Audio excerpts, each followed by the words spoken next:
Next topic is cofactors. Cofactors एक ऐसे constituent होते हैं एंजाइम के विच आर नॉन प्रोटीनेशियस। मतलब enzymes are generally proteinaceous. Enzyme के पास मतलब मे बी वन या फिर उससे ज़्यादा पॉलीपेप्टाइड चेन्स हो सकती हैं, बट अगर उसमें कोई नॉन प्रोटीनेशियस कॉन्स्टिट्यूएंट प्रेजेंट हैं जो कि उसको कैटालिटिकली एक्टिव करने में हेल्प कर रहे हैं, मतलब कोफैक्टर्स का काम यही होता है। कोफैक्टर्स एक ऐसे कुछ नॉन प्रोटीनेशियस कॉन्स्टिट्यूएंट्स होते हैं of enzymes which help the enzymes to catalytically to become catalytically active. मतलब अगर कोफैक्टर्स नहीं होगा तो enzymatic activities actually lost, enzyme function करते ही नहीं हैं। तो कोफैक्टर्स को हमने तीन क्लासिफिकेशन में तीन टाइप्स में हमने उसको डिवाइड किया गया।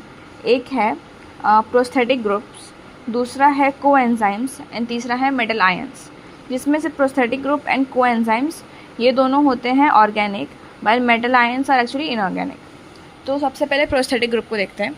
अच्छा, एक और इम्पॉर्टेंट बात कि जो कोफैक्टर्स होते हैं, मतलब जब कोफैक्टर की प्रेजेंस होती है इन एन एंजाइम, ज़रूरी नहीं है कि सब में सारे एंजाइम में कोफैक्टर होते ही हों।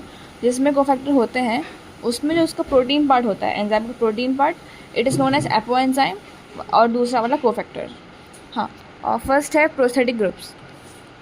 प्रोस्थेटिक ग्रुप्स एक ऑर्गेनिक कॉन्स्टिट्यूएंट्स होते हैं which are tightly bound to apoenzyme. ये उनका एक स्पेसिफिकेशन है कि एपो एंजाइम से काफ़ी टाइटली बाइंड होते हैं वो। उसका एक एग्जांपल दिया है कि एंजाइम पेरोक्सीडेज एंड कैटलेज में एक जिनका काम होता है to catalyse the breakdown of hydrogen peroxide which है H2O2 into water and oxygen. तो ये पेरोक्सीडेज एंड कैटलेज का काम है जो कि एंजाइम है। तो इस एंजाइम में प्रोस्थेटिक ग्रुप प्रेजेंट होता है which is haem. Haem is the prosthetic group of enzyme peroxidase and catalase. तो प्रोस्थेटिक ग्रुप हो गया हीम, एंजाइम हो गया पेरोक्सीडेज कैटलेज। काम इस एंजाइम का है to break down of hydrogen peroxide.